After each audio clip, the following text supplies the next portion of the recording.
All right, good afternoon, everybody. We are about to resume the hearing for Ethan Crumbley, the teenager accused in the Oxford High School shooting, which happened over 2 years ago now at this point, when he opened fire at a school on November 30th in Oxford, Michigan, that's in Oakland County.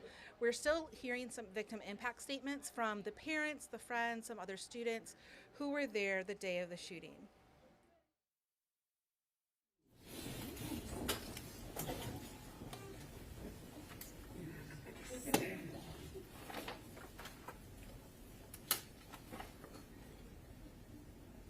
Your Honor, calling People versus Ethan Crumbley, case number 2022-279-506 FC. Thank you. Appearances for the record. Karen McDonald on behalf of the people. Thank you, Mark Heast on behalf of the people. I'll let Michelle Lawson on behalf of Ethan Crumbley. Amy Cobb on behalf of Ethan Crumbley. Rach McKelvey on behalf of Ethan Crumbley. Thank you. You may all be seated. Before we begin, I would note that the court is short the lunch period here to make sure that we can hopefully finish the proceedings this afternoon. If anyone needs to step out to eat additional food, the court will allow that. However, we need to conduct these proceedings efficiently and forthwith. And so, with that, people, you may call the next individual that wishes to speak. Thank you, Judge. Miss Olivia McMillan. Thank you. Thank you, and good afternoon, ma'am. If you could, please state your name. Olivia McMillan. Thank you. You may go ahead and proceed with your statement to the court. I've thought about what I might say for almost 2 years now at the time of writing this statement. I don't think I could ever put into words or will ever be able to put into words the emotions I've gone through since that cold, icy day of November 30th. Desperation, numbness, guilt, fear, grief, loss, anger, hopelessness, yearning, the list goes on. I don't even know where to start or how to start. Since 2018, at the young age of 13, I've feared school shootings. I observed the harsh realities of the Parkland shooting through Snapchat videos taken in classrooms as they were surrounded by their dead friends and peers. I was so fearful of this happening to myself, my friends, my classmates. I had vivid nightmares, took the drills and lessons in schools about what to do in these situations very seriously.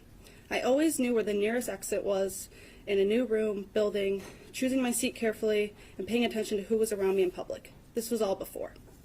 But I entered high school, a new environment, new friends, new classes. Everyone talks about how wonderful high school is supposed to be, how it's supposed to be some of the most pivotal moments of your young life. I was lucky enough to make some friends who truly made it feel like these were the moments you live for. Justin Shilling was one of those friends. I've known Justin since the beginning of middle school. We rode the same bus. He was the last stop in the morning and the first stop in the afternoon. He had a big smile with these round cheeks and crooked teeth. We weren't anything more than acquaintances at the time. We had mutual friends, probably talked here and there on the bus, but there was nothing more than that. It wasn't until the beginning of our freshman year that a friendship started to flourish. He still had the same big smile and crooked teeth. He was such a light to be around, always doing something to make you laugh, wishing you good luck on whatever sporting event you had going on, helping you with your homework, asking you about your day, the list goes on. I've been friends with Justin for well over 5 years now, and words will never be able to describe him. I can say how charming, funny, sarcastic, encouraging, and wise beyond his years he is, but these words only demonstrate an inkling of Justin and who he is. I had just walked into my AP statistics class around 12:49-ish. I remember I sat down, texting one of my friends, playfully complaining about one of our other friends that I had just seen in the hallway. Right then, my class heard shots. I looked directly at my teacher, and my brain was telling me it was a senior prank. Someone was slamming or banging on the lockers. It was something along those lines. My teacher was closing the door because she didn't want to deal with whatever prank was going on outside in the hallway. It was far from a prank.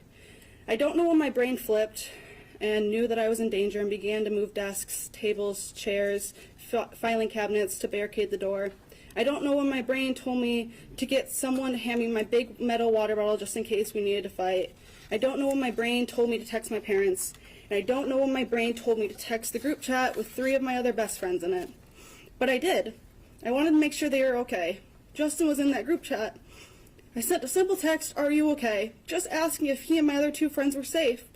The response we got still makes me sick to my stomach. Justin told us he was in the bathroom with the shooter, and the next text we got from him after was, quote unquote, "I love you guys." Little did I know that would be my last text I ever received from Justin. I didn't think he was dead. I really didn't. I believed he was going to be okay. From what I was being told, I knew it was most likely going to be a difficult recovery, but I believed for another 20 hours that he was going to be okay. I was planning on going to the hospital in a few days to visit Justin, hang out with him, and help him through this, just as he's always helped me with whatever I needed and whatever I was going through. The night after the shooting, I was sat in my room alone. There wasn't a future that didn't have Justin in it. He was going to get better, and he was going to continue to tease me. He was going to go to prom with us. He was going to graduate and walk across the stage, probably brag about all his honors and rewards that he was going to get. We were going to celebrate it.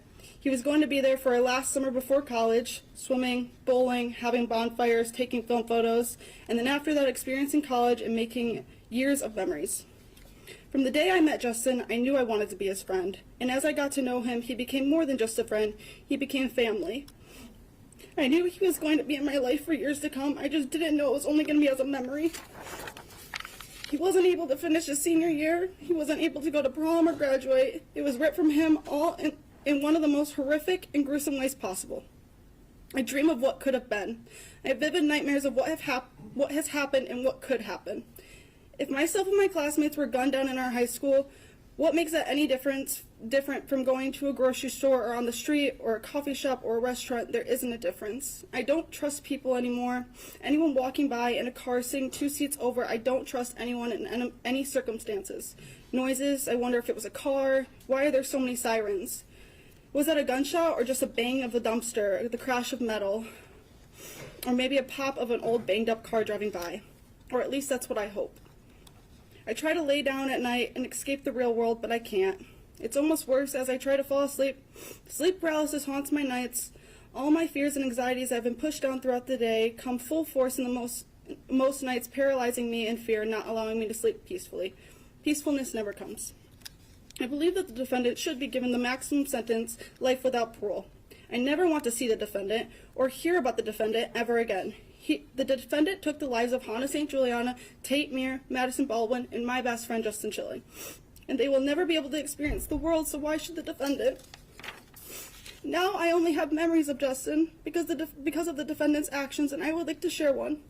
For those who have known Justin, knew that he gave the best advice, even when you didn't ask for it sometimes. While I struggle to remember every piece of advice he's ever given me over the years, I wanted to share this one.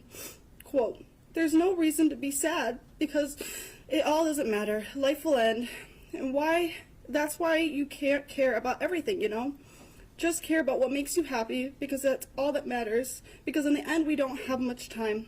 So do what makes you happy." And that was from Justin Shilling. Thank you. I'm sorry for the loss of your friend, but thank you very much for the statements this afternoon. Thank you. Thank you, sir. Thank you. Next is a minor judge. Thank you. And if again we could please turn away the camera and no photographing of minors. Thank you. And good afternoon to you. Because you're a minor, you do not have to say your name for the record if you don't want to. But of course, if you want to say your name, you're more than welcome to do so. With that, you may proceed with your statement this afternoon. Thank you. I'm Frederick Shepard. Thank you for letting me speak today, Your Honor. If I could, I would like to address the defendant, or offender, sorry. I wanted to clarify to you one small thing before you go and spend the rest of your pointless waste of a life sitting there with nothing left to rot away to. I know that through all of this, you desperately wanted to be remembered as one of the school shooters. I know you wanted to be loved and cared for from the awful things that you did, but you have never been loved, you have never been cared for, and you will never be remembered. You may attempt to convince yourself that you have finally got your way, that the world, or more importantly, your parents are finally able to see just how messed up you are. But even to this day, nearly 2 years later, they don't. Once they found out what was happening that godforsaken day, they did not care about you. They didn't text you to find out if you were okay. They never called just so they could hear your voice. They never said the words, "I love you." And once the dust had settled, they didn't attempt to find their child, who had supposedly just been through the most traumatic experience of their life, but instead they ran. They ran as far away from you as they possibly could. When even your own two parents, who are supposed to love you and care for you, no matter what the world may throw your way, don't love you, you know you are unloved. You may think that in some small way, the news has to be remembering you. The news has to remember you any time they report on the story. But they don't. They do not care about the actions, but instead the consequences. They do not care about the person who committed the crime, but instead the people affected. You are simply a forgotten teeny tiny puzzle piece someone lost under the couch and never cared enough to find. You will never be remembered. Your microscopic brain may still believe that because you committed the heinous act of unthinkable violence in a public building that remains standing, you will be remembered and cared for. You will not. In 5, 10, 15 years, no one will remember you, let alone what happened in that building. They will not remember the predator, but instead the prey. They will not remember that one cold, hell-like day a student had enough of this world and decided to take it out on innocent people, but instead the innocent lives who were cut entirely too short. You may think that in some incredibly small ways, the families who are yelling at you, insulting you, screaming obscenities at you, must care about you. They don't. They couldn't care less if it was you sitting in front of them or if it was someone off the street. They are not mad at you. They are not upset with you. They are not wanting to kill the person sitting there. They are mad at the situation. They are upset at the situation. They want to kill the situation. No one cares if you are a part of their life or not. Your speck of a brain may still believe that when the family speaks of their loved ones, they have to be reminded of you. They don't. When they speak of their loved ones, they remember the laughs, the cries, the ups, the downs, the in-betweens, and the love, not the fear, unsettlement, and sense of danger they had to endure in the last seconds of their life. They remember the beautiful, amazing lives they lived, not the horrendous last seconds they had to interact with you. You may still have the idea that by me standing up here in front of you, by me expressing all this anger, I must hate you, which in your jumbled translation means I love you. I hate the feeling that every time I am somewhere in public, I need to have people constantly surrounding me, so I could easily blend in and escape. I hate the feeling that I constantly need to stand guard and constantly need to mark every possible exit, think through every situation, watch every single person that seemingly looks suspicious to me, just in case someone came in wanting to kill me. I hate thinking that every time I go to bed, there's someone just outside my window, someone who has been stalking me, waiting for the perfect moment to shoot me dead. I hate constantly being reminded of the hell that I endured. I hate seeing flashes when I close my eyes at night. I hate hearing bangs in my head. I hate hearing sirens. I hate picturing that hallway I was in. I hate that my trauma is all I can ever think about. I hate the position you have put me in. But I do not hate you, and I certainly do not love you. I remember giving my loving dog a hug and seeing my normally hyperactive boxer standing so still, staring up at me, seemingly knowing I was in pain and I needed her. I remember telling my new fish that I almost didn't make it home that day and wondering if my parents would have forgotten to feed them if I died that day. I remember the realization of what I meant to my family when my mom had to frantically search for me, her only child, knowing that if she lost me, she wouldn't have anything. I remember the care of my neighbors when they came and checked on me and gave me the smallest feeling of normalcy that I so needed. I remember the rush of love I felt when so many people in my life called me or came to see me, so they could comfort me and see my face. I remember the noisiness in my head as I desperately tried to make sense of what had just happened to me. I remember how wide my eyes were as I stared at the news coverage, how I snapped at my parents to keep the TV on while I sat there with a pillow, the button digging into me, motionless, zombie-like, staring at the footage of the room I had just escaped from. But I do not ever remember caring to learn who had done this to me, who had caused all of this for me, and I still don't.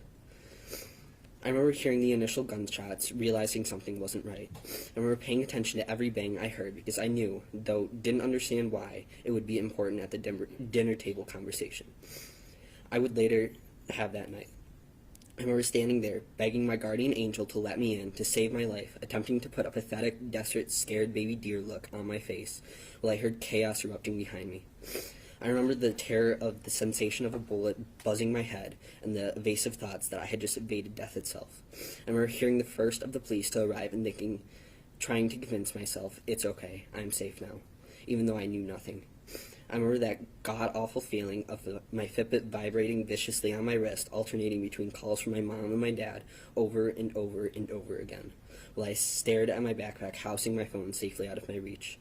I remember listening to every single siren that passed, listening for the whoops, the wails, the honks, just so I could decipher between a fire truck, ambulance, and police car, in an attempt to calm myself. I remember the exact moment my parents stopped attempting to locate me, the exact moment it seemed every siren in Michigan was rushing past me, the exact moment I continued to hear gunshots in the hall, the exact moment I knew I was lost. I remember when I didn't feel anymore, when I was standing shivering yet warm in the exhaust-filled parking lot, finally on the phone with my mom, staring into a gray abyss scattered with flashing lights. But I do not remember you. I do not remember what you were wearing. I do not remember who you were. I do not remember where you came from. I remember the gun, but I do not remember the hand that pulled the trigger. And no matter how hard you try to convince yourself that somewhere out there must be someone who cares, there must be someone who loves you, there must be someone who remembers, you will never be able to, because even you hate yourself. You do not care for yourself, you do not love yourself, and you do not remember yourself. No one has, does, or will ever care for you, love you, nor remember you. You are an uncared for, unloved, and forgotten devil. Your Honor, I am done speaking to this thing. It chose to go down this path. It chose violence when there were so many better options.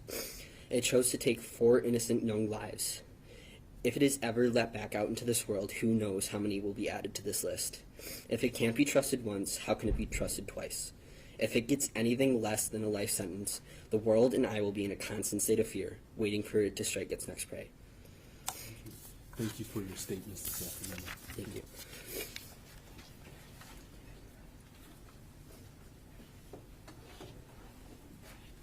Next speaker is a minor as well, Judge. Thank you. The next speaker is also a minor. Thank you. Thank you, and good afternoon to you. You do not have to state your name because you're a minor, but if you wish to state your name, you may. But again, you don't have to. With that, you may proceed with your statement, and good afternoon as well, ma'am. My name's Ashlyn Sutton, and I'm a senior at Oxford High School. I wasn't physically injured on November 30th, 2021. You can't see my scars, but they are there.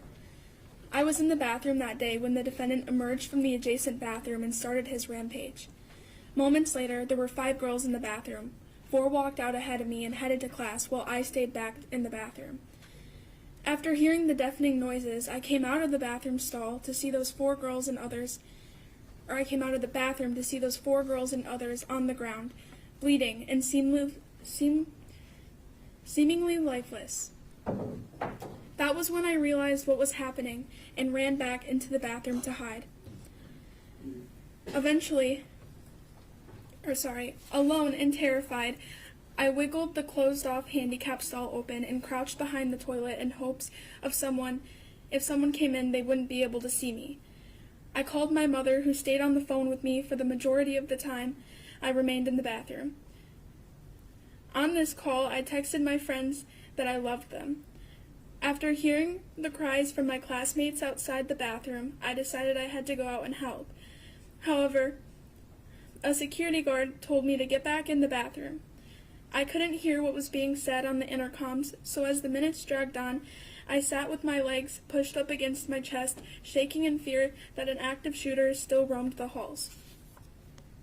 Eventually, a plainclothes officer came into the bathroom.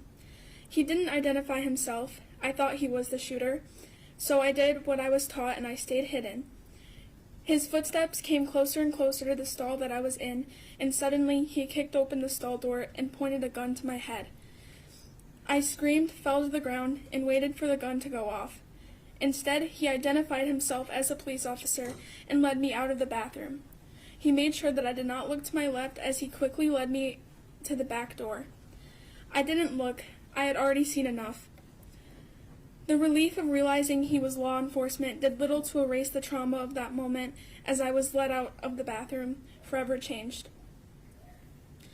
The impact of that day has followed me through every aspect of my existence, casting shadows on what was a life filled with innocence.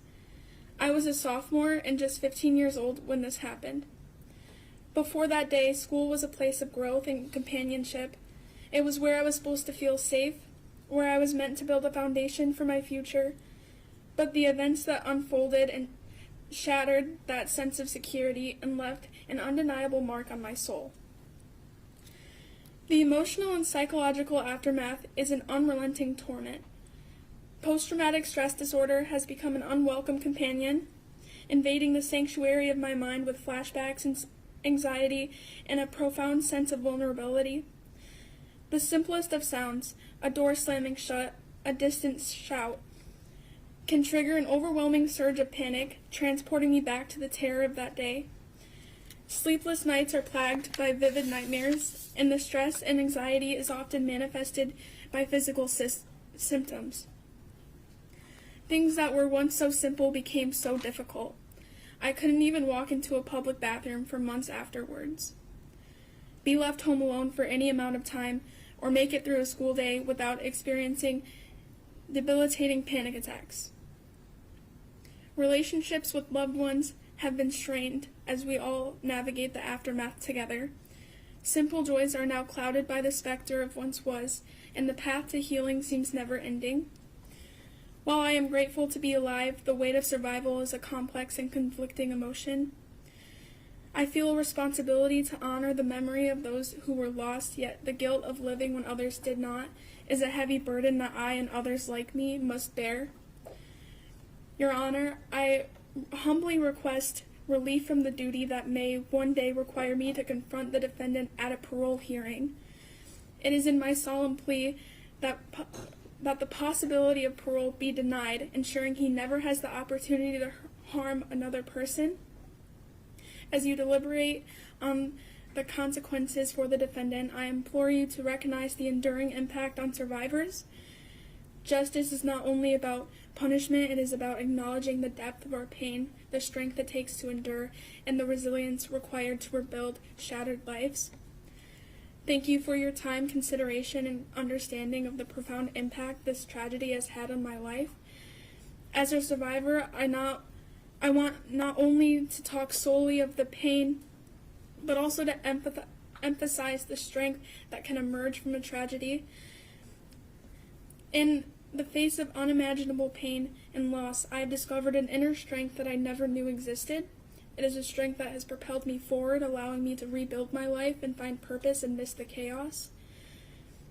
May our collective experiences serve as a catalyst for change, a resounding call to address the root cause of senseless violence.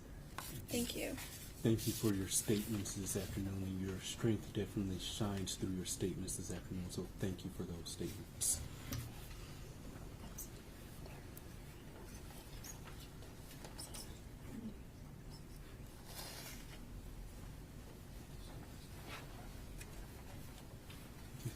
Next speaker is Miss Christina Nunez. Thank you. Is she a minor? No. Thank you. And good afternoon, ma'am. If you could, please state your name for the record. Yep, Christina Nunes. Thank you. You may proceed with your statement. Thank you, Your Honor. I will be reading on behalf of my younger sister. This is her statement. I'm currently a 17-year-old junior at Oxford High School. I wanted to reach out and share my story in order to make my peers feel less alone and to be an advocate for myself. New to Oxford, I was a freshman when the security of my school was broken. At 15 years old, I was put in a scenario where a classroom of less than 10 students and no teacher had to lock down. The first classroom behind the bathrooms, room 325, had 2 doors and little resources to use. However, as a group, we managed to move a filing cabinet to block the door, gather scissors, textbooks, and any classroom materials we could find in order to defend ourselves. I cried and hid under a desk while I called 911. Those who stayed in the classroom when the gunshots were fired were the students who, like me, responded by freezing in place. I remember sitting under a table, texting my sister, asking her to pick me up. Asking, I don't know if it's a realistic drill, but we heard gunshots and I'm scared. Could you pick me up when this drill is over? I remember writing notes to my family in case something happened to me. They were the first thing on my mind. I remember finding out that night through social media that a sweet girl like Hana passed away. When I moved to Oxford, I didn't know anyone, but I'll never forget Hana's kindness as she helped me brainstorm ideas that could help me fundraise for my project. Sweet suggestions of jewelry making and bake sales motivated me to branch out more at school. Her compliments in my math class always made me feel welcome. I owe her so much for making Oxford feel like home. No student should ever have to fear for their safety in school. For months after November 30th, I struggled with sleeping due to the nightmares I would have.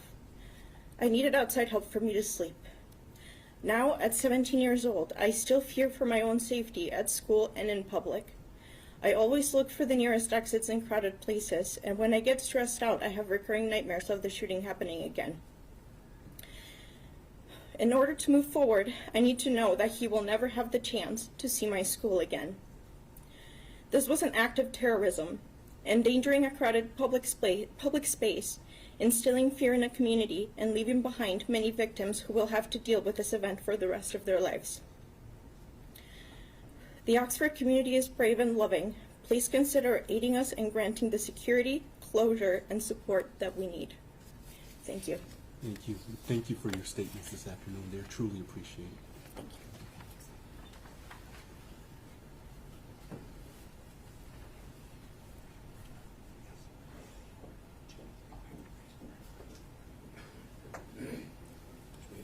The student's uncle who will be reading on his behalf. Thank you. Good afternoon, sir. If you could, please state your name for the record. My name is Jeff Bean. Thank you. You may go ahead and proceed with the statement. Thank you. I'm reading today for my niece Imani Tenorio Penter, who was a junior at Oxford High School in November of 2021. Deputy William Bean has worked at Oakland County Jail for 36 years. He became a second father figure when I was 3 years old. I look up to him every day. And even though he has been a sheriff deputy for this long, I can confidently say that I have never heard a live gunshot until November 30th, 2021. That day was filled with loss. The loss of my best friend, the loss of trust, the loss of my childhood, and the loss of respect for a lot of people. I've been walking around the curb hall at OHS. I passed room 256 and kept going. I was supposed to be in room 242 that day, but instead, I was in 244. I did what an average high school student would do. I stopped in the hallway and talked with my friends before class. That is when I heard something I had never heard in my life. When I heard the second shot fired, I realized what it was, and it was terrifying. I was the last one to enter my classroom door, panicking and shaking. The window that was directly next to my head was shot out as I walked through the doorway. I slammed the door shut, ran into a desk very hard, which left my legs swollen for a couple of weeks. I was in the room with about 20 to 25 other students, no teacher, and a door that was unlocked. I felt fear, but I also felt a need to be strong for the kids in the room. At 12:51, I called 911, and my friend spoke to the operator. I was scared, hurt, in shock, and I could not for the life of me stop shaking. I left that school with nothing but disgust. Like everyone involved, I have my triggers that I must live with every day. I should not have to live with these triggers. I should be proudly in college with no fear that I will be hunted down. But I do have this fear. I am grateful for an amazing family of 5 who I look up to every day and who help me to heal. Sherry, Buck, Trent, Ty, and Tate are and will always be my role models. Tate Myre was killed on November 30th. And what did the Myre family do in the aftermath? They created an organization to help other kids like the shooter, so they have support, so this will never happen again. They're the strongest family I know. Helping others is what we should be doing. But instead, we're here today trying to decide if the shooter should have life in prison with or without a chance of parole. This person should have life in prison with no chance of parole because Tate, Hana, Justin, and Madisyn have no chance of going to college, no chance of getting married, no chance of having children, or even simply eating dinner at the table with their families again. I am overwhelmed by the unfairness these 4 families have to suffer through and the 7 who are going through a very long recovery process. The shooter stole something for which I will never be able to forgive him. I also know the shooter wants to see this terrible trauma students, staff, and our community members went through on that day. But what he needs to know is this: our community is way too strong to allow that. So instead, we fight for what is right, we open beautiful gardens, we build and create organizations, we continue to share our art, and we donate organs. Thank you. Thank you, sir, for the statements this afternoon. I appreciate it. Thank you.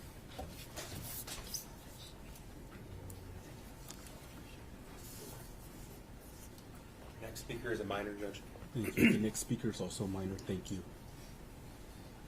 Thank you, and good afternoon. Because you're a minor, you do not have to state your name for the record, but if you want to state your name, you may if you wish. With that, you may go ahead and proceed with your statement. And good afternoon as well, ma'am. Thank you. My name is Grace Viviano.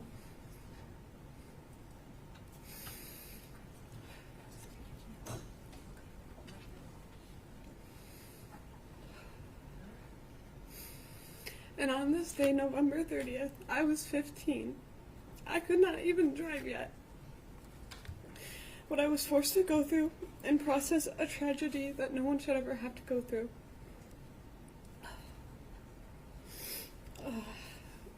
And I never thought this would ever happen at my school. After this day, I couldn't sleep for weeks. I had a lot of survivor's guilt and was overall angry. I was angry that this day made a place that I loved to be at, somewhere I felt safe in, somewhere I hated being.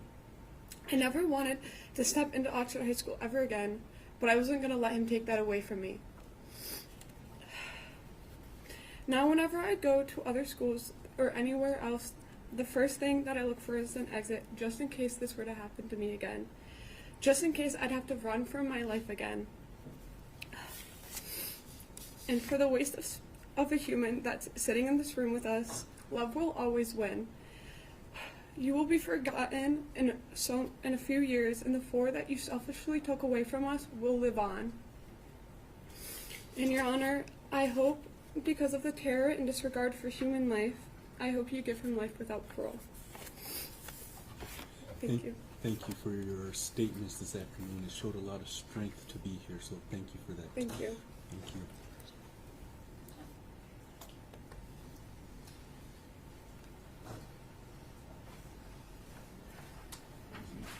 Next speaker is Catherine Waymaster. Thank you. Good afternoon, ma'am. If you could, please state your name for the record. My name is Catherine Waymaster. Thank you. With that, you may go ahead and proceed with your statement this afternoon. Thank you. My name is Catherine Waymaster, but to 2 Oxford High School kids, my name is Mom. Excuse me. Oh, you're fine, ma'am. Neither of my children were physically injured on that awful day at Oxford High, so you might ask, why am I giving a statement? Well, victims come in many forms. On November 30th, I drove my daughter Danielle to school. My son, Danny's twin brother, Michael, was not feeling well and stayed home sick that day. I then drove to work about a mile down the road. A few hours later, a co-worker ran up to me and asked if I knew what was happening at the school. Her son had jumped out of a window and wanted her to come get him. In just seconds, our phones blew up with social media alerts. There was a shooting reported. I texted my daughter, "Are you okay?" She replied, "Yes, we're in a lockdown." I said, "Stay calm." She said, "We're in a lockdown?" At that moment, she and her teacher thought it was a drill. I said, "Keep your head. Do what your teacher tells you." She simply replied, "I'm scared."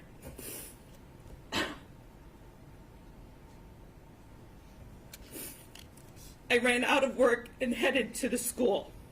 I arrived in minutes before roads were closed and the bulk of the emergency responders had arrived.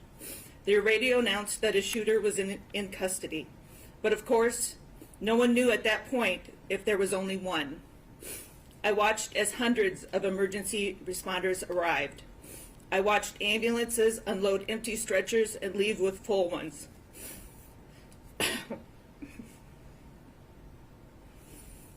I watched as other parents tried to enter the building and be held back by police.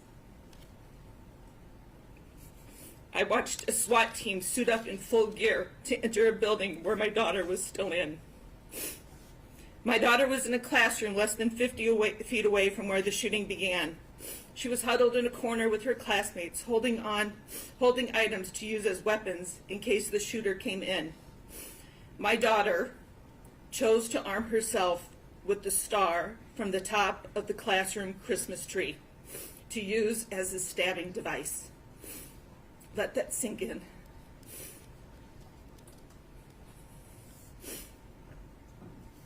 We continued to text. My daughter was using her Apple Watch because her phone was across the room in a holder along with all the phones of her classmates. It was by the door. Phones were ringing and buzzing like crazy as parents were trying to connect with their kids. My daughter was in that classroom because she wanted to drop off her backpack before she went to the bathroom. She had just left her friends, Phoebe and Eli. They would walk together almost every day at that time. Had she not detoured, had she stayed with her friends, what would have happened? That weighs heavy on her mind.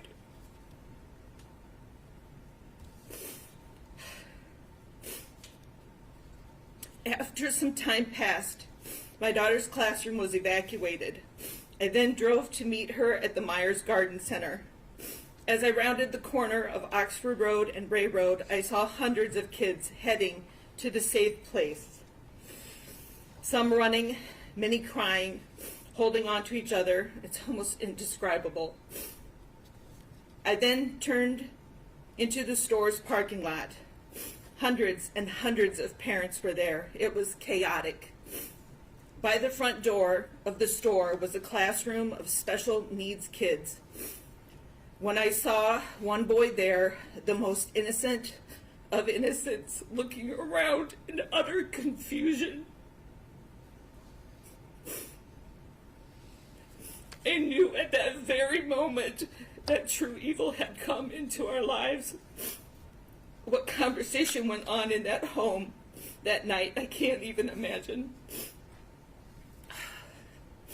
As for my daughter, it had always been her dream to become a teacher. Anyone who knows her would tell you she would make a great teacher.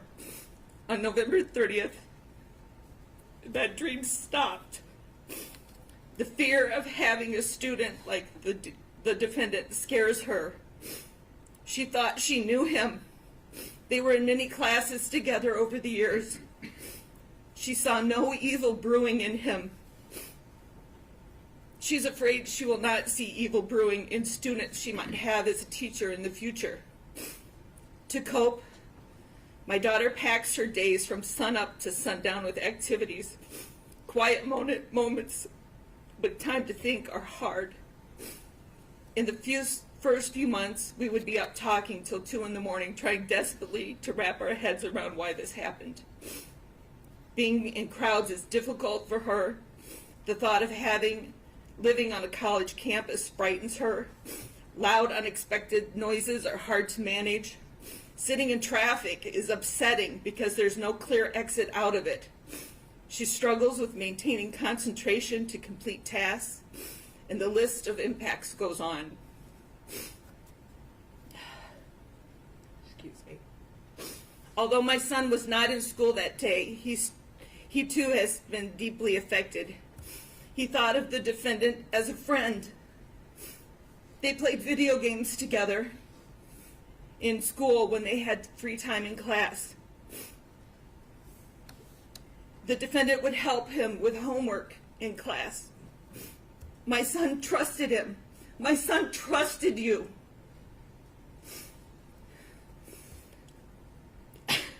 Now my son trusts no one. He keeps to a very small group of friends. He was not a fan of school before the shooting, and now every day is a struggle to get him to even show up. He hates being in that building. He dropped out of sports, moved to some online classes because he doesn't want to be on campus any longer than he needs to. He can't wait to be done and graduated this spring. Mike has decent grades. Imagine what he could accomplish if he actually wanted to be there. My son, like a lot of the boys from Oxford, struggle with controlling anger, and his emotions are extreme. Oxford is a small town community, has a small town community feel. It seems that everyone kind of knows everyone. So many notable things have happened to my circle of friends because of these events, and I'd like to share a few. The kids of Oxford School were forced to leave their belongings in school that day. Hundreds of cars remained in the parking lots because the keys were in the backpacks they left behind.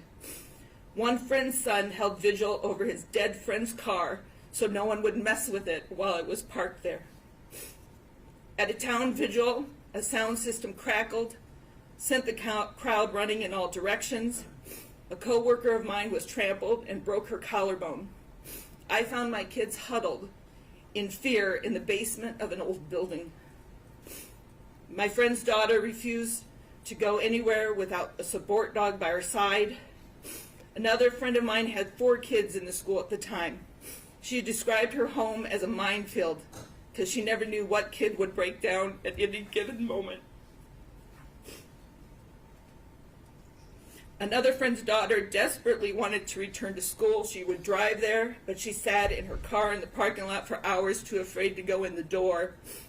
Sadly, she was not the only one sitting in the car trying to work up the courage to enter. Another friend's son had given the shooter a friendly "what's up" fist bump as they passed each other in the hallway minutes before the shooting began. He's racked with guilt, wondering if he could have stopped it all. Another friend's daughter-in-law was in her 2nd year of teaching when the shooting happened. She quit her job, and she feels like her whole time in college was a waste, as she will never return to teaching. Every student enrolled at the time now has an asterisk on their school transcripts that denote grades or test scores unavailable due to school shooting. Neighboring communities have been so supportive, but that too comes with problems. Every sporting event, every competition, concert, meet, collaboration, get-together began with soft, thoughtful words and moments of silence. Our students would have to try and perform. It was like, "Hey, your friends are dead. So sad. Play ball." How many scholarships were lost? We'll never know. A rift has emerged in this community over how the school is handling things. It's ugly and it's sad. There is a saying, "I hope I don't look like what I've been through." Our kids are desperately trying to act like normal teenagers, yet in the back of their heads, this event taints every moment they try to enjoy. I have a lot of parent friends, and each one of us has one or more children grieving in so many different ways. It's heartbreaking. I feel that each of these kids deserve justice. There were nearly 1,800 students and staff in the building that day, nearly 300 first responders, and hundreds of parents like me all left to pick up the pieces of the defendant's quest for fame.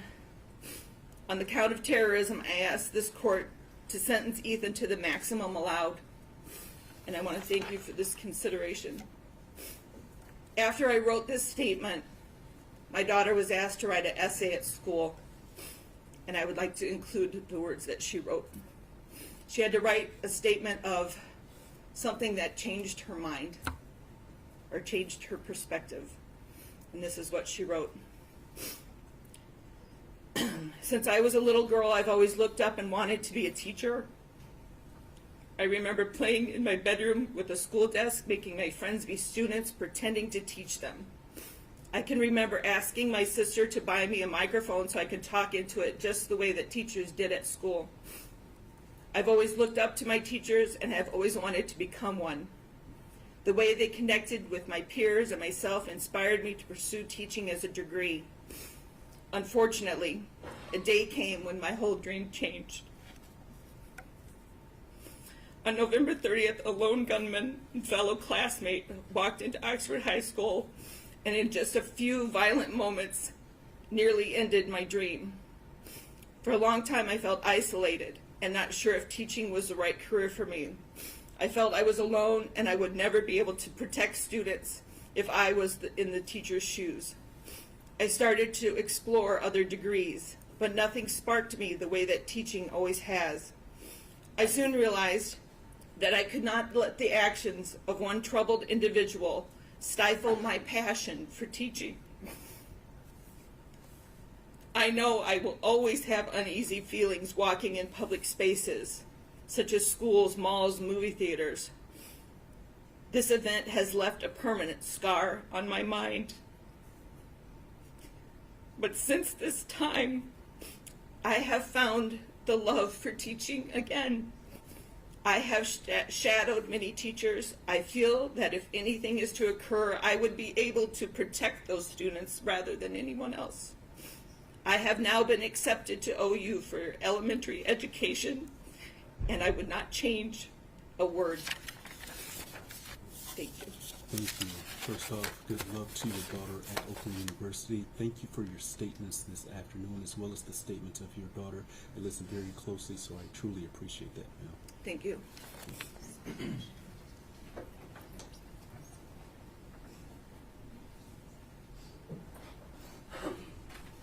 One moment. Yes.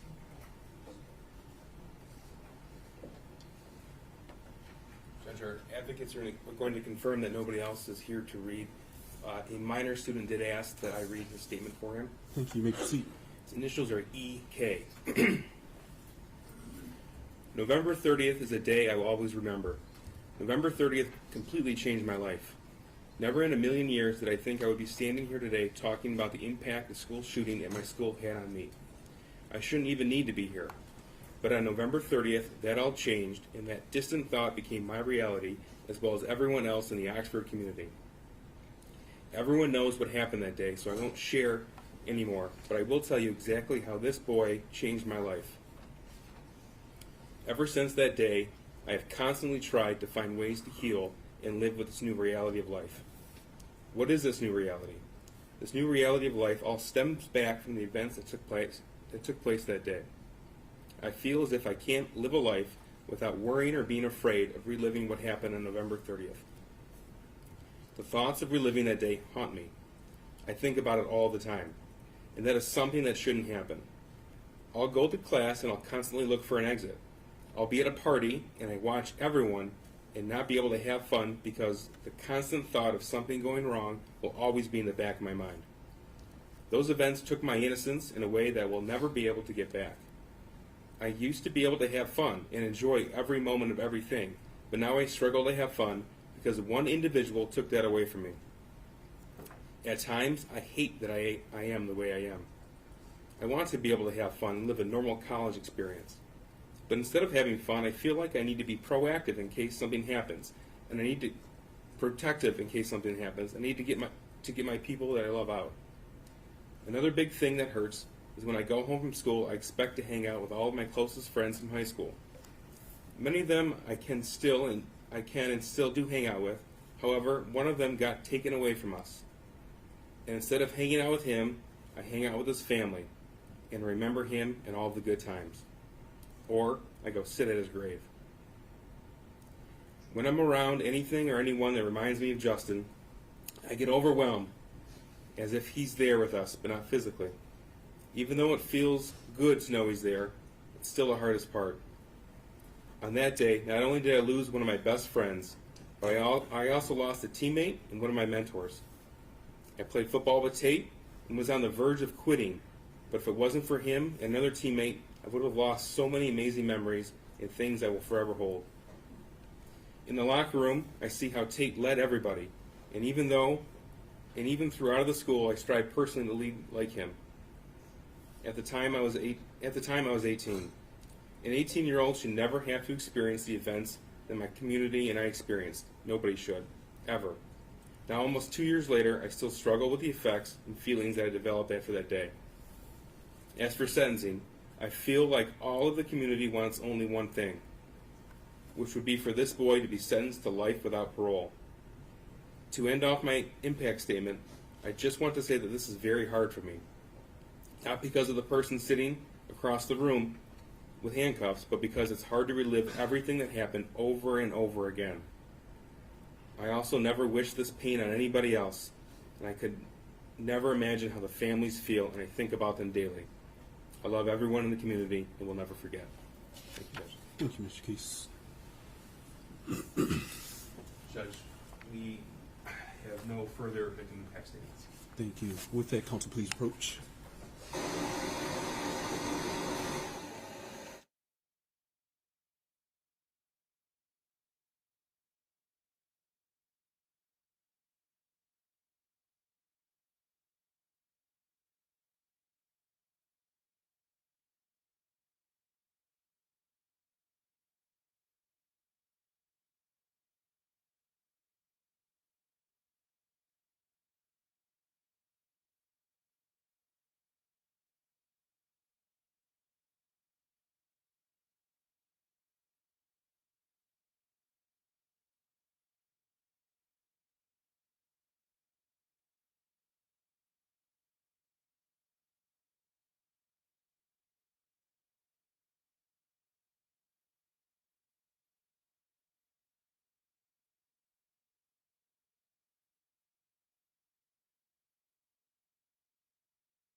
With that, we're going to take about a 10 to 15-minute break.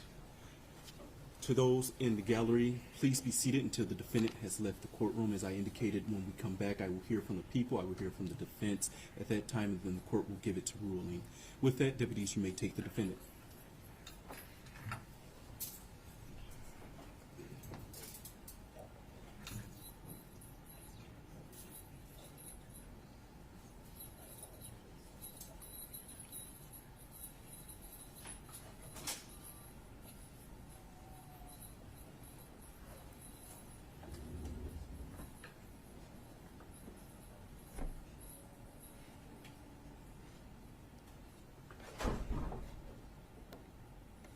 Thank you. With that, court stands in recess. All rise.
Thank you. You may be seated.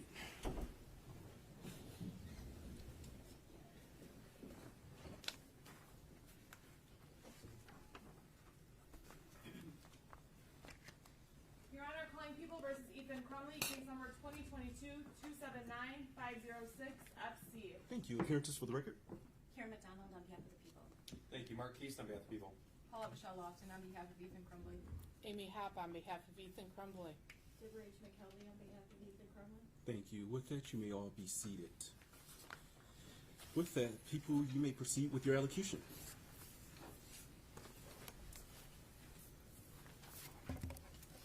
Your Honor, we presented extensive evidence at the Miller hearing. I know the court has read our briefs. I do not intend to make any of those legal arguments here and rely on the testimony and the briefing that we did during that hearing.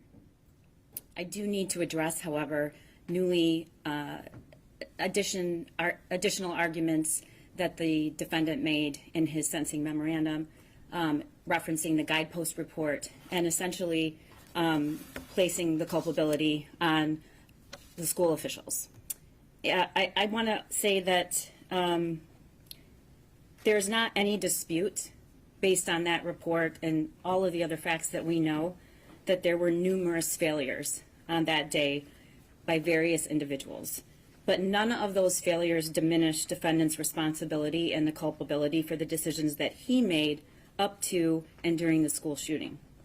And in arguing that other actors should have done more to intervene and stop him from his own planned, conscious actions, defendant fails to acknowledge that he consciously chose not to reveal his plans, and that he, along with his parents, sought to cover up the fact that his parents had just bought him a gun.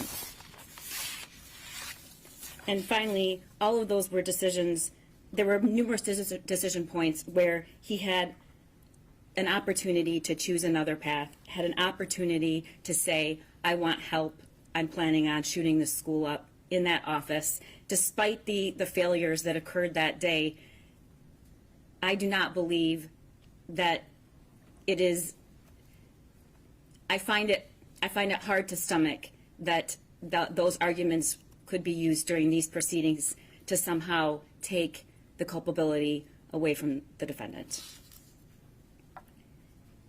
The court heard from some of the victims during the Miller hearing.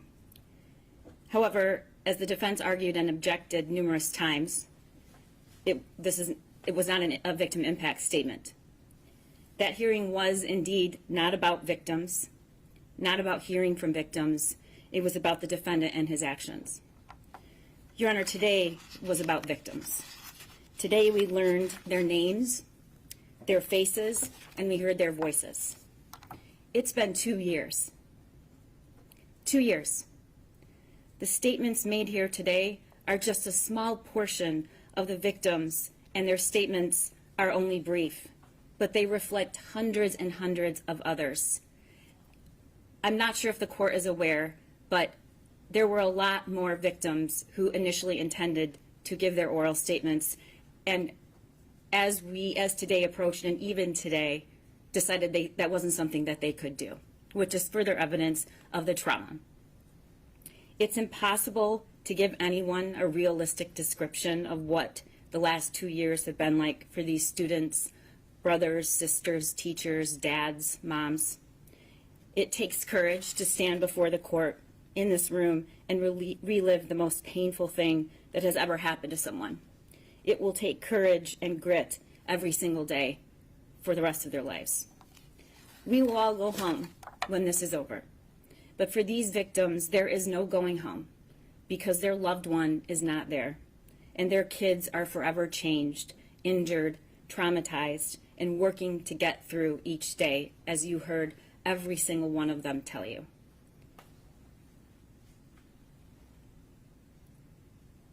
There were common themes from these students.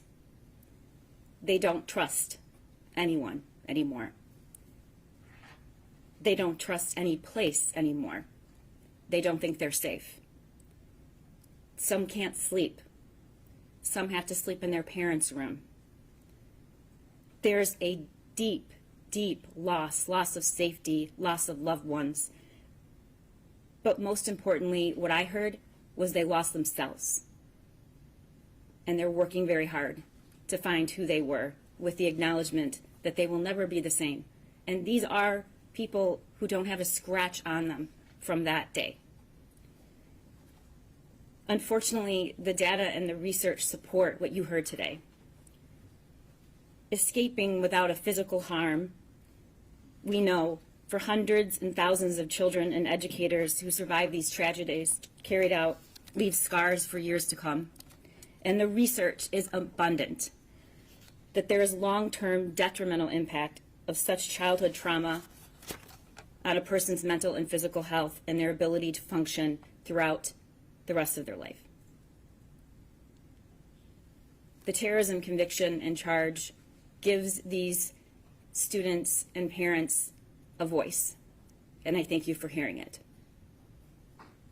We also heard from the parents and family members who had their loved ones murdered that day, and we also heard from students and a teacher who were physically injured that day.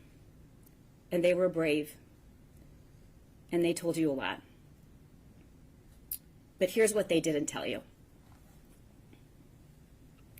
Steve St. Juliana did not tell you about getting a call from me on December 1st, telling him about the charges that were being issued for the murder of his daughter when he was still trying to process that she was gone.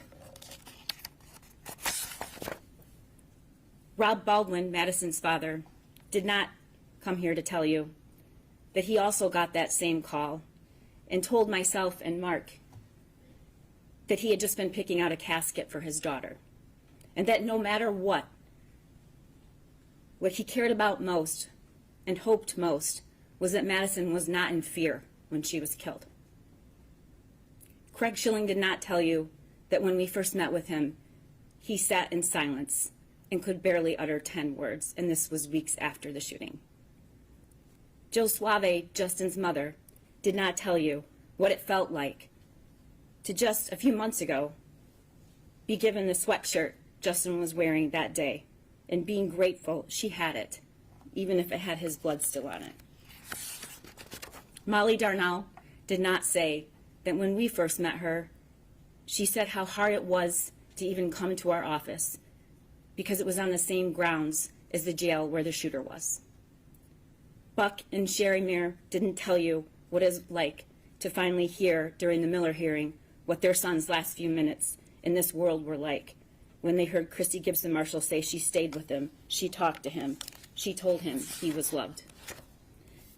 Nicole, Madisyn's mother, did not tell you that over a year ago she had the courage to come into our office and watch the video of Madisyn's last moments, though most of her support system told her not to.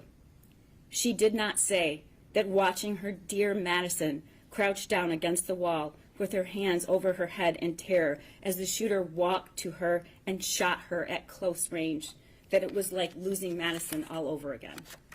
Or when she asked to see the footage of just before the shooting 3 times and asked us to stop the image, holding her hands up to the screen, trying to memorize the way Madisyn's ponytail looked and the clothes she was wearing that day. Keegan did not share that the first time we met him was 2 years ago at his home. He was a foot shorter and at least 20 pounds less. He was wearing a hoodie and he wouldn't make eye contact. He seemed to be visibly shrinking from what had happened in that bathroom. In the 2 years that we have known him, he didn't stay in that same place. In fact, he refused to shrink. He grew, and he is stronger, which is remarkable given what we have asked of him, particularly in his testimony in the Miller hearing. We have been poring over these images and pictures and evidence for 2 years. We have watched and listened and provided support and communication the best we could to hundreds of these victims. The sheer force of the destruction, violence, trauma, and murder that the shooter caused that day did not stop at the doorway of Oxford High School. As you heard from so many students and parents, it was carried through the doors and out into the community. To every person who witnessed it, got a text from their child tried to assist or help. It went into their bedrooms and their homes, and it will be carried with them for the rest of their lives. The shockwaves that we have had a front row seat to these past 2 years as prosecutors and victim advocates, it is indescribable. Indescribable. They've endured the hearings, the media reports, the delays, the appeals, more threats. They've been told that they weren't entitled to information about how this could happen at their school. They've watched us all diligently and thoroughly protect the due process rights of this shooter, which is critical, but also seemed unfair to them. They have had to take a back seat while lawyers, judges, school board members, commentators, and experts discuss what happened there as if they can somehow understand. We cannot understand. We do not understand. But we can give them the grace and dignity they deserve by listening today. And I thank the court for allowing that. And though I acknowledge, Your Honor, the great weight of the burden upon this court today, I urge you to also give them the justice they deserve. I ask that you sentence the defendant to life without parole. Thank you. Thank you. Defense? Yes, Your Honor, we'll start with the legal guardian ad litem, Ms. McKelvey. Thank you. Ms. McKelvey? Good afternoon, Your Honor. Good afternoon. Your Honor, approximately 2 years ago, I was appointed as Ethan's lawyer guardian ad litem because of the situation with his parents. I have been in a unique situation in the sense that I have gotten to know him as an individual from that day forward. Unfortunately, everyone, or almost everyone here, only knows him from the incident backwards. And we've heard some, he's a monster, he's trash. I have to tell you that he is a life. He is a human being. He is a person. And as an appointed attorney for the last 33 years, one of the things that I've learned through that practice is no matter what a defendant has done, they are a human being. They deserve respect. They deserve representation. But I don't lose track of the fact that they are a human being. And he is one. He was 15 years old when this occurred.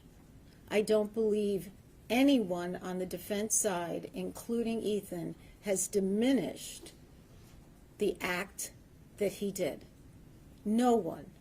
He has never diminished that. He chose to plead, and here we are for sentencing. He did not want anyone to have to go through any more than they have to. But he is not the same person that he was then. I have discovered that he is a bright young man. He is an artist. He is an historian. And there have been days where I have been oblivious of the fact that I have sat in the little cell in I Block for 3 hours just talking to him. As the court knows, the jail is not designed for juveniles, so it's a very isolating experience. And so my role was more to keep him company, to not have him feel so isolated, to make sure that the needs he has, as every other individual who is housed at the Oakland County Jail has, and that they are being met. But his life is salvageable. His life is rehabilitatable. There was a book that I know is referenced during these proceedings, and I believe in the parents' proceeding as well. And it is written by Gillian Peterson and James Densley, both PhDs. And the book, the title is The Violence Project. And there was an interesting few sentences in there that struck me when I read it. They equated someone in crisis like a balloon full to bursting. When a balloon is inflated and stress or tension is applied, stretching the body over the air, the bigger the balloon gets, the more likely it is to pop. A fully inflated balloon becomes so fragile that it must be handled carefully or it will break. Prosecutor McDonald said there was a lot of failures here. It doesn't diminish what he did, but there were a lot of failures that someone could have deflated that balloon a bit, that could have potentially prevented this incident of occurring and us being here today facing the decision that you have to make. But to me, his life is worth salvaging, his life is worth rehabilitating. And as I know the court knows, all the lawyers in this room knows, that you have to fashion a sentence that is punishment, deterrence, protection, retribution, and rehabilitation. And if you look at him as a human being who is salvageable, who is rehabilitatable, then life in prison without parole is not the appropriate sentence. I have always been impacted by Brian Stevenson, who is the author of Just Mercy, A Story of Justice and Redemption, when he says, each of us is more than the worst thing that we have ever done. And I know everybody who spoke today probably cannot see that in Ethan, but his life is worth more than the worst thing he did, and what he did is probably the worst thing that anybody could do on the face of the earth. But I care about him, I know his team cares about him, and his life is worth not life in prison without parole, but is worth a term of years. And I ask you to sentence him to a term of years. Thank you. Thank you, Ms. McKelvey. Ms. Lofton? Ms. Hopp will go next. Thank you.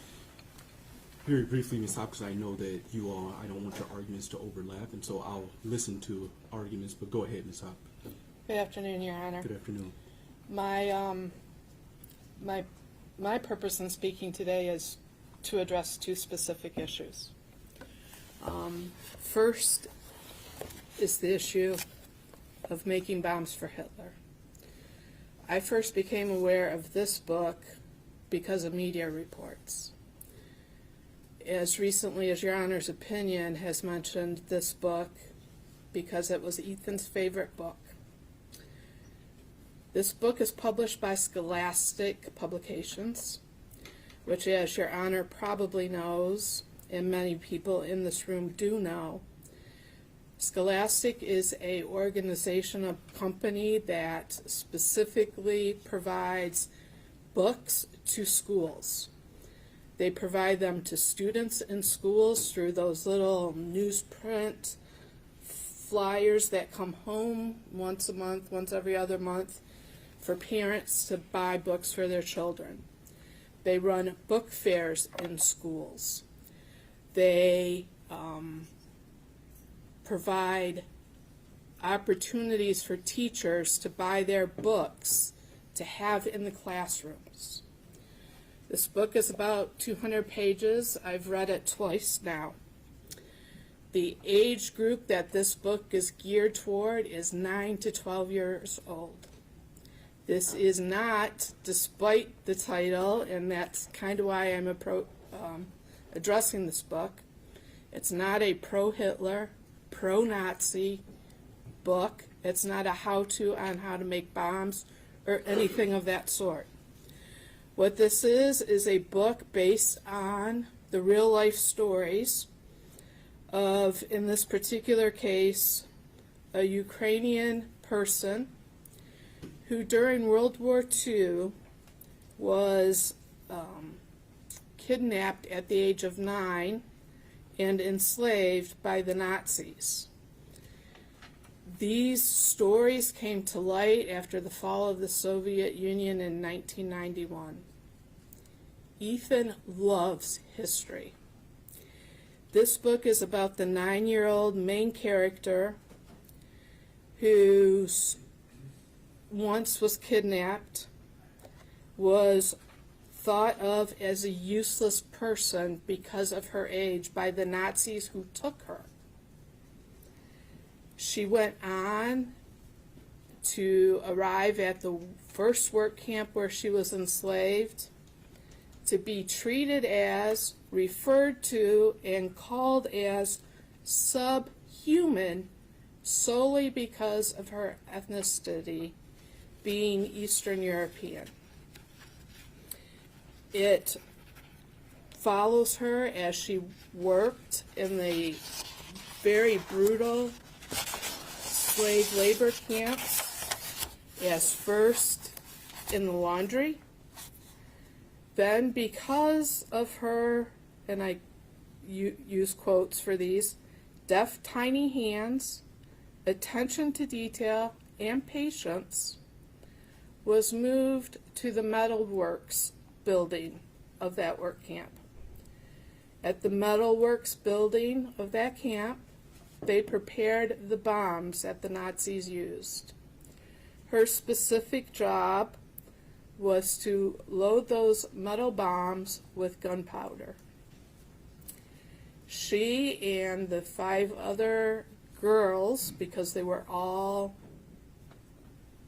maybe 15, 13, 11, 9 years old, came up with the idea of replacing the gunpowder with the dirt around their work facility in order to purposely sabotage the bombs of the Nazis, because they were anti-Nazis. They were hoping for the day when the Allies would free them not only from Hitler, but from Stalin and his force or influence over the Ukrainian citizens. This is one book in a set of 3, each from a different perspective. This particular young lady had a younger sister whose life was very different. At the end, when the war was over, this book, as well as the second book, who's about a friend of hers from the camps, talk about going from camp to camp, looking to reunite families, and how they did that with messages. It also indicates that they weren't able to successfully return to their country of Ukraine or Russia, because under Russian law, at that point, Stalin considered them Nazis because they had worked in these enforced, enslaved labor camps. It's actually a very captivating series, and even as an adult, I enjoyed it. And I'll disclose I have a major in history, so history is also close to my heart. I can definitely see why, as somebody who enjoys history, Ethan would have liked this book. And again, because the title is so misleading about the contents of the book, I thought that was important to bring to the court's attention. Secondly, and I'm not going to detail or go over again the testimony of Dr. Romanowski from the Miller hearing, but I do want to talk about our prison system very briefly. The goal of our prison system is punishment and rehabilitation. And we know that because there are cells with doors that lock, but there are also programs. There are education opportunities, employment skills programs, job training programs, counseling programs, and even programs geared toward re-entry into society. There is a parole system, which Dr. Romanowski talked about, and I want to fill in a couple of blanks there. If given a term of years, which I am asking the court to do, Ethan would be eligible at the minimum number of years for parole. There is a board that would review his eligibility. Part of what they look at is a worksheet that includes all of the crimes he's committed, all of the programming he's participated in, and the extent to which he participated. It takes into account tickets and discipline that he incurred, if any, in the system, his mental health, And they also calculate the statistical risk of reoffending. This is all brought down to a number which tells them what risk Ethan or any other defendant in the prison system has of reoffending, low, medium, or high. And that's part of the basis of the parole board's decision. The other part depends on input from the prosecutor's office, input from victims and victims' families, an interview with the defendant, him or herself. The decisions of the parole board at one time used to be appealable. If parole is denied, the inmate can no longer appeal that decision. If parole is granted, however, the prosecutor's office has the opportunity to appeal that decision. The parole board is a specific group of individuals with expertise in parole. If a defendant or if Ethan has not been rehabilitated, parole is denied. And as Dr. Romanowski testified, in a situation such as Ethan's, it would be denied for probably a period of 5 years. There could be a situation where, depending on Ethan's participation, that he may be eligible for parole within the lower numbers if he were given a term of years. It could also be a situation where, depending on the parole board, he would not until he hit the maximum period sentence under a term of years. Considering the period that is currently under law, 60 years, plus the 2 years he would have to do as a felon using a firearm in the commission of the felony, he could be in prison for 62 years under the term of years Your Honor has as an opportunity or an option to impose today. That would put him at around age 77. So even a term of years is a very, very lengthy sentence and may likely be a life sentence. But what it does do is give Ethan the opportunity to demonstrate to everyone that he can be rehabilitated, that he is redeemable, and that he can make amends and contribute in a positive way to society upon his release. I join the comments made by Ms. McKelvey, as well as I'm sure those that Ms. Lofton will make. The Ethan I met 2 years ago is not the Ethan that sits here today for sentencing. He has made remarkable progress in addressing his issues. That's not to say he doesn't have a ways to go, because he does. But that's to say he's demonstrated that he can change himself for the better. And for those reasons, I ask Your Honor to consider a term of years as opposed to life without parole. Thank you, Ms. Hoffman.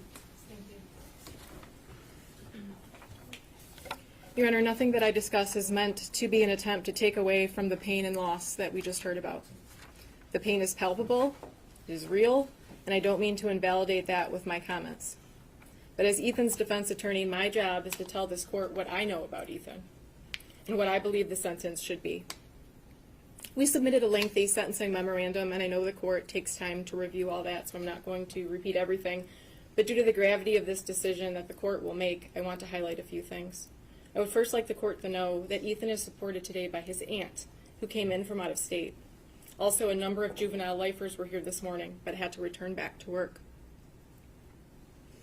I know that the court reviewed the letters that we submitted, and we ask that you continue to consider those prior to sentencing. I first met Ethan on December 4th of 2021. That day, I met a broken, an extremely sad and hopeless kid. He didn't look up. He didn't make eye contact. He barely spoke. In the first few months, I wasn't sure that we would actually make it to sentencing. He was depressed and still suffering from the mental illness that he came in with. After being arrested, he never saw the news or social media or the vigils that were held. He committed these acts and then was locked in a vacuum.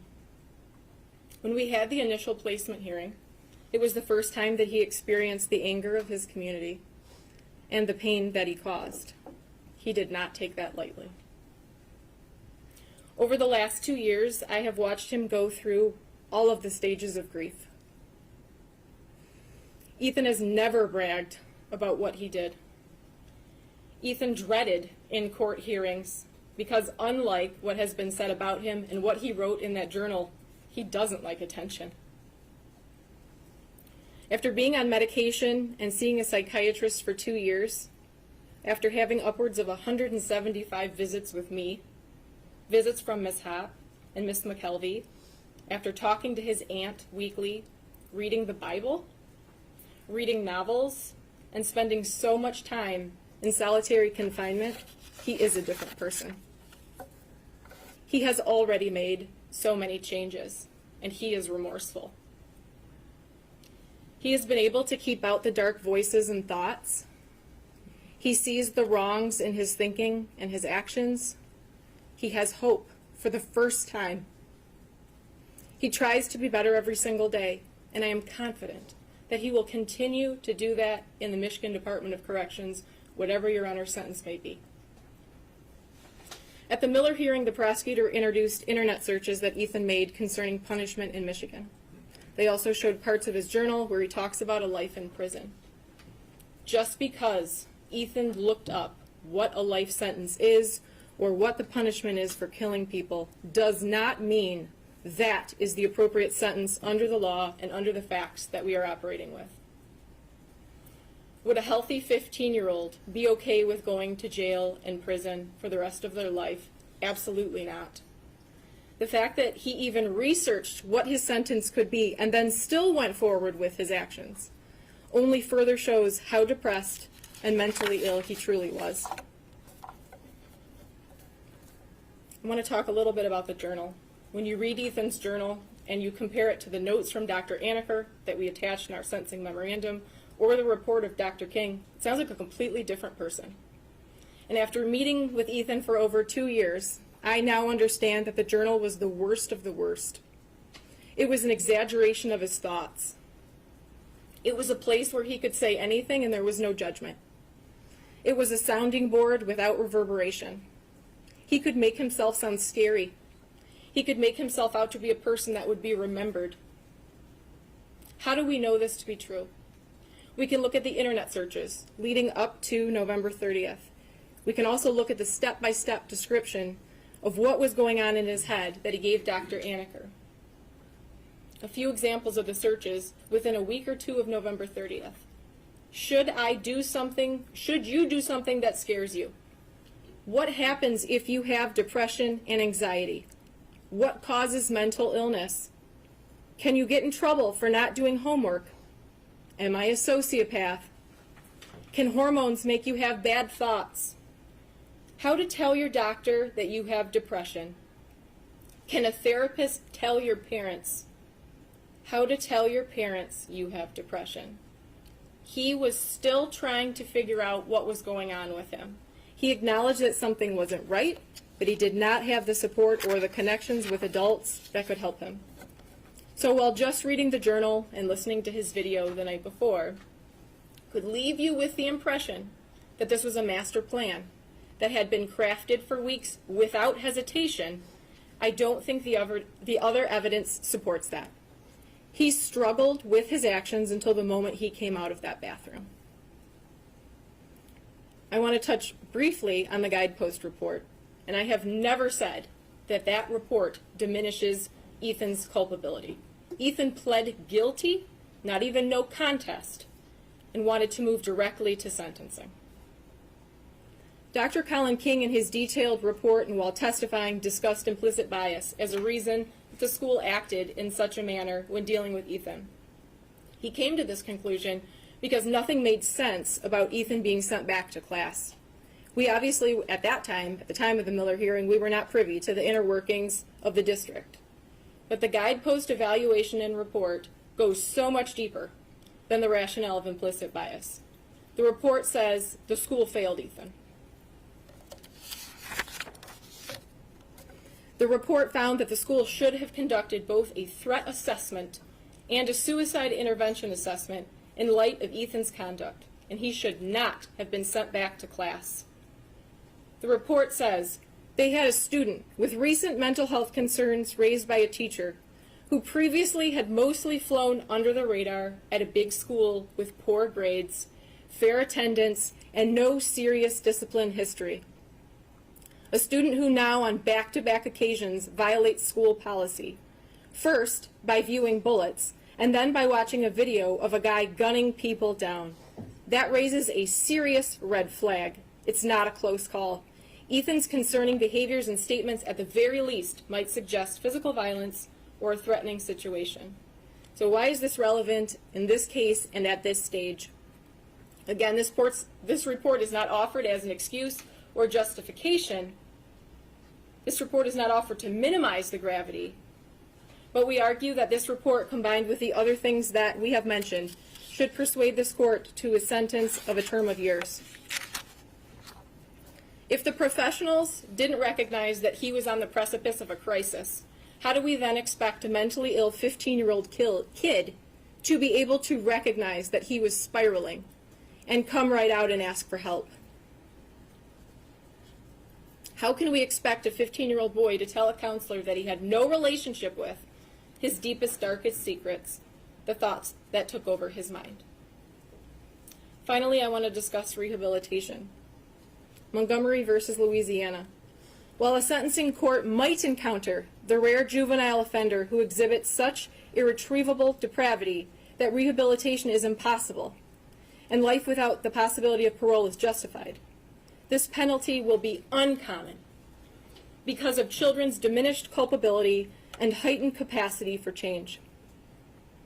When there is no evidence that the defendant could not be rehabilitated, there is no reason to conclude that the defendant, like the great majority of youth, lacks the capacity to change and mature. People versus Taylor. No one has a crystal ball. And while it's impossible to say that Ethan will be able to be rehabilitated and be a productive member of society worthy of release, it will not be impossible to make that determination with decades of daily records of his behavior and human interaction.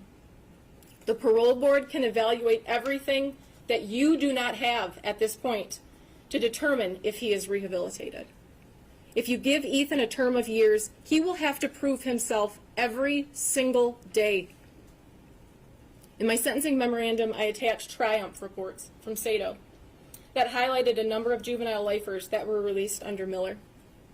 I also attached a number of letters from those same individuals who are supporting Ethan. In each of those cases, 20 to 30 years ago, a judge told them that they couldn't change, that they were irreparably corrupt, and they were wrong. Many of those individuals had no idea that the law would ever change or that they would get another chance to be released into society. Even knowing that, they did good things in prison. They took classes. They stayed out of trouble. They became better people. And when the laws changed and the court found that they could be released, they became productive members of society. Rehabilitation is possible, and those people are living proof. We are looking at the ability to be rehabilitated. We need not actually prove that complete rehabilitation has happened. He has participated each week in therapy and is on medication by his own choice. He has taken those initial steps to change. Ethan Crumbley is not the rare juvenile offender who exhibit such irretrievable depravity that rehabilitation is impossible and life without parole is justified. Your Honor, we ask that you sentence Ethan Crumbley to a term of years. Thank you very much. Thank you, Ms. Lofton. With that, Mr. Crumbley, is there anything you would like to state before I pass sentence? Your Honor, may he stand? Yes, you may.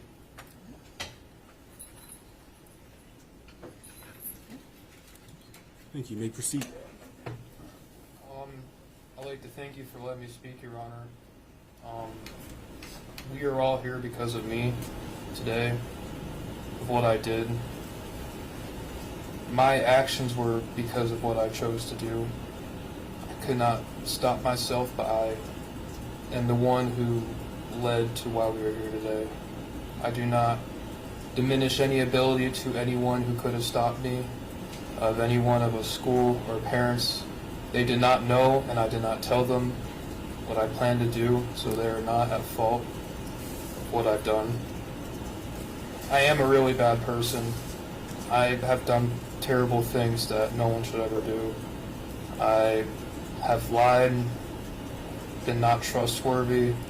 I've hurt many people, and that's what I've done, and I'm not denying it, but that's not who I plan on to be.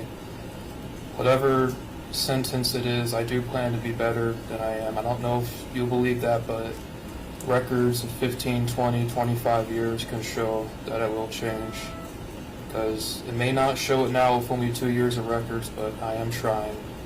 And all I want is for the people I hurt to just have a final sense of culpability that justice has somewhat been served in any capacity that they can recognize it with. Any sentence that they ask for, I ask that you do impose it on me, because I want them to be happy, and I want them to feel secure and safe, and I do not want them to worry another day, because I really am sorry for what I've done, for what I've taken of them. I cannot give it back, but I can try my best in the future to help other people, and that is what I will do. That's it. Thank you, Your Honor. Thank you.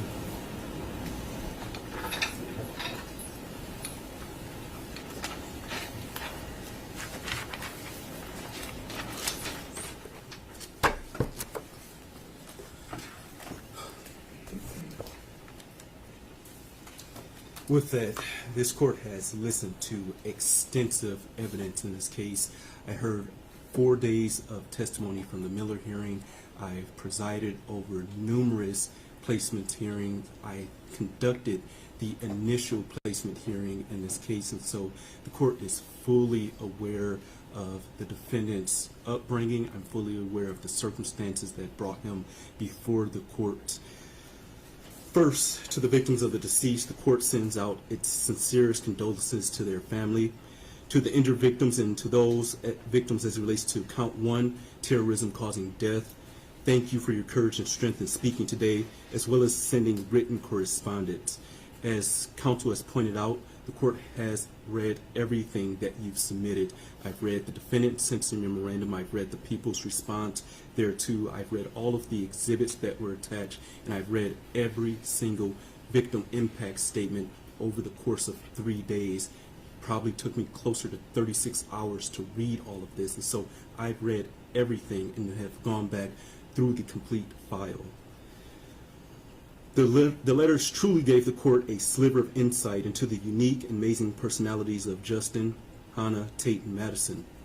The court cannot begin to imagine the fear that the parents of those students at Oxford High School had on November 30th, 2021.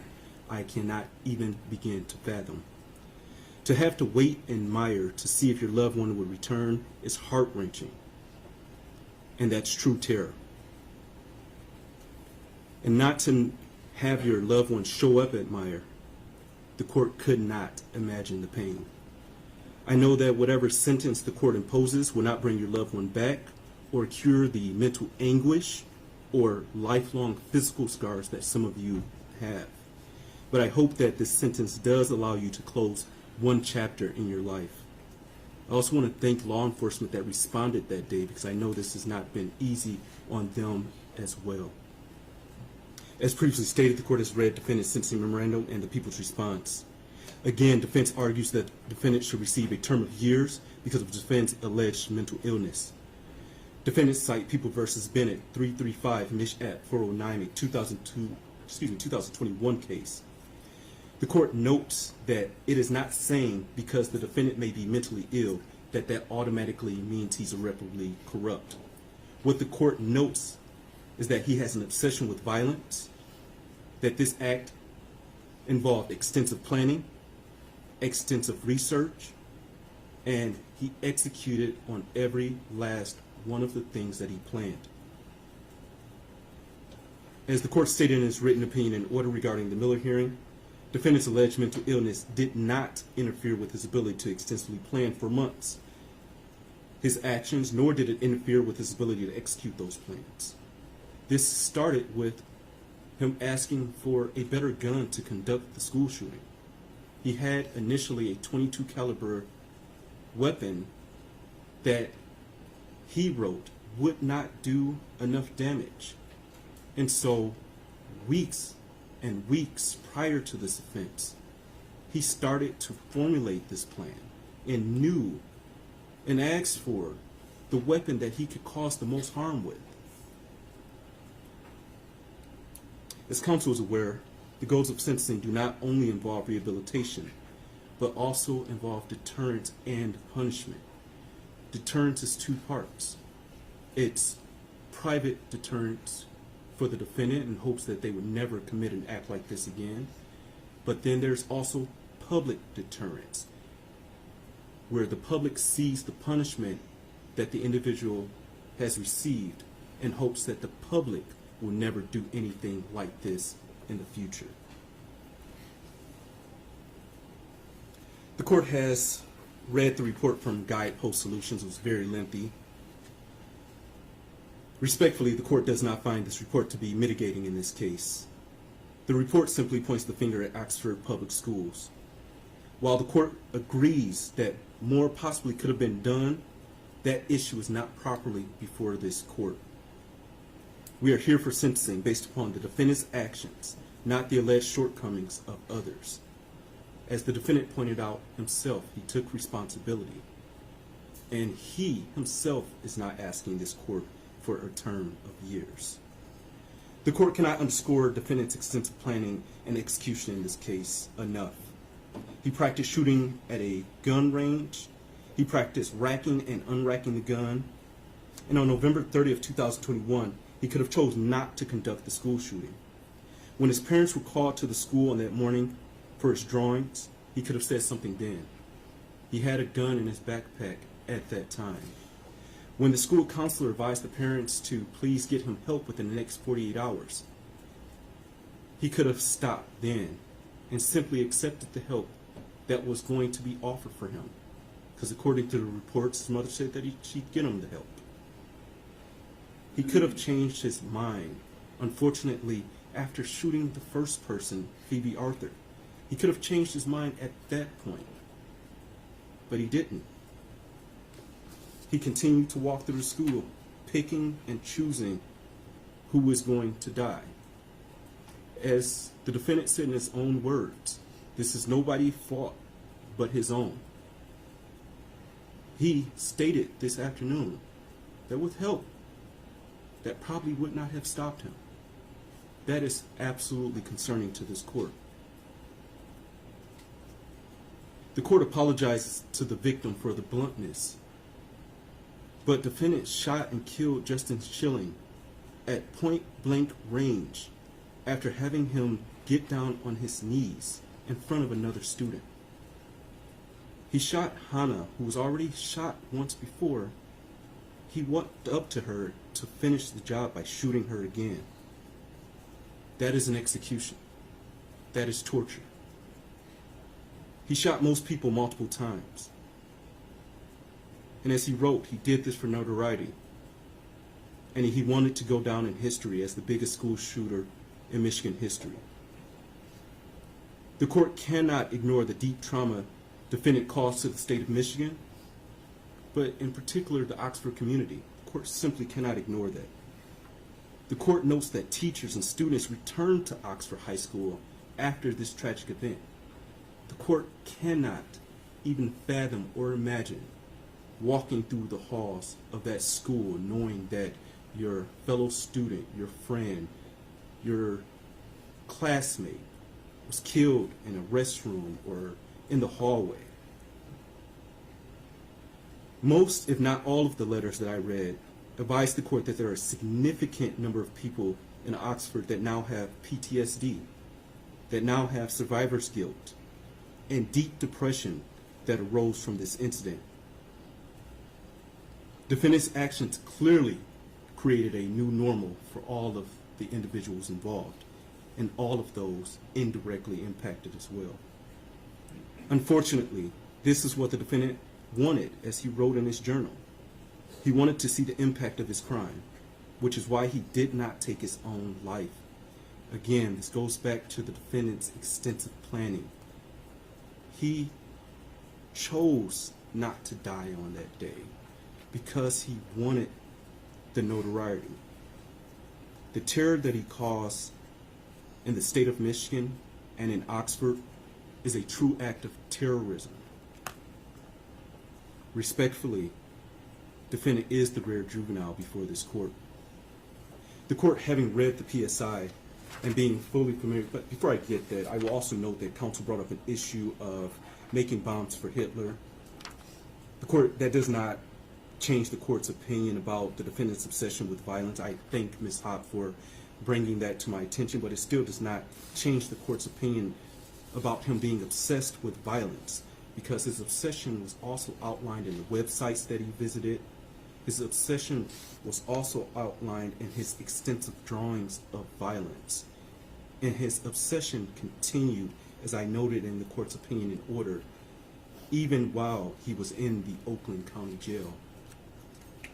With that, the court, having read the PSI and being fully familiar with the defendant and the underlying facts of this case, believes that it is in the best interest of justice, as well as proportionate to the needs of this case, to sentence defendant as follows. As it relates to docket 2022-279-506 FC, count 1, terrorism causing death. Sentence of the court is that defendant shall serve life without the possibility of parole, credit for 8 days served. Counts 2 through 5, homicide, first degree, premeditated murder, juvenile defendant. Sentence of the court is that defendant shall serve the rest of his life without the possibility of parole with the Michigan Department of Corrections, credit for 8 days served. On counts 6 through 12, assault with intent to murder. On each of the counts, defendant is sentenced to 18 years and 9 months to 80 years with the Michigan Department of Corrections, credit for 8 days served. On counts 13 through 24, those being felony firearm, defendant is sentenced to 2 years with the Michigan Department of Corrections on each of those counts with credit for 730 days served. Counts 1 through 12 are concurrent to each other, and counts 13 through 24 are concurrent to each other. Count 1 is consecutive to count 13, count 2 is consecutive to count 14, count 3 is consecutive to count 15, count 4 is consecutive to count 16, count 5 is consecutive to count 17, count 6 is consecutive to count 18, count 7 is consecutive to count 19, count 8 is consecutive to count 20, count 9 is consecutive to count 21, count 10 is consecutive to count 22, count 11 is consecutive to 23, and count 12 is consecutive to count 24. All of those consecutive counts are by reason of the felony firearm statute. Is there a challenge to restitution here? There is not, Your Honor. Thank you. Restitution will be set in the amount of $20,781. State costs will be set in the amount of $1,632. You are not to have any contact with Oxford High School or enter Oxford High School.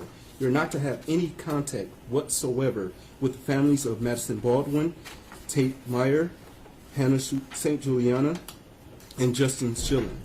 Also, you are not to have any contact with the following victims or their families, that being Phoebe Arthur, John Osito, Molly Darnell, Riley France, Elijah Mueller, Kylie Osage, Aiden Watson, and Keegan Gregory.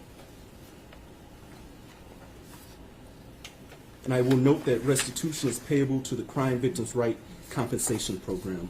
With that, Michigan Department of Corrections, did I miss anything? Your Honor, may I ask the court to order 130 crime victims fee, $60 DNA cost, and DNA testing? Thank you. DNA cost is $60, Crime Victims' Right fee at $130. Did I miss anything else? DNA testing, Your Honor. DNA testing is hereby ordered. Thank you. With that, Mr. Crumbley, you are entitled to file an application for leave to appeal. If you are financially unable to retain a lawyer, the court will appoint a lawyer to represent you on appeal. The request for a lawyer must be filed within 42 days after sentencing.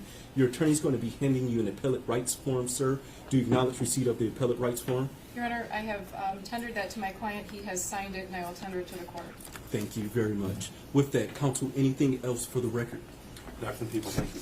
Nothing from defense. Thank you very much, Your Honor. Thank you very much. With that, deputies, you may take Mr. Crumbley. To those in the gallery, please be seated until he is exited.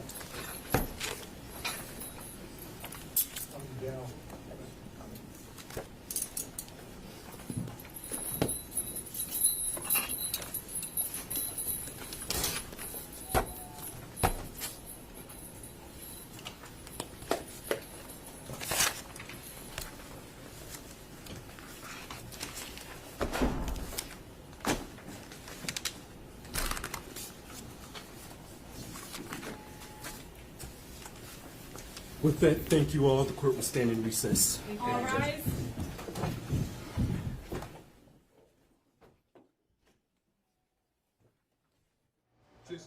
All right, as you heard there, Judge Kwame Rowe from Oakland County has sentenced Ethan Crumbley to life without the possibility of parole for the 2021 Oxford High School shooting that left 4 of his classmates dead and 7 injured. Nearly 30 victims, family members, friends, classmates, and staff members all spoke ahead of his sentencing. And as we learned at the very end, Ethan Crumbley himself did speak as well. We're going to have more on this throughout the night, including on News 10 at 5 and 6, and later on today at 10 and 11, plus on our website, WILX.com, and on all streaming platforms.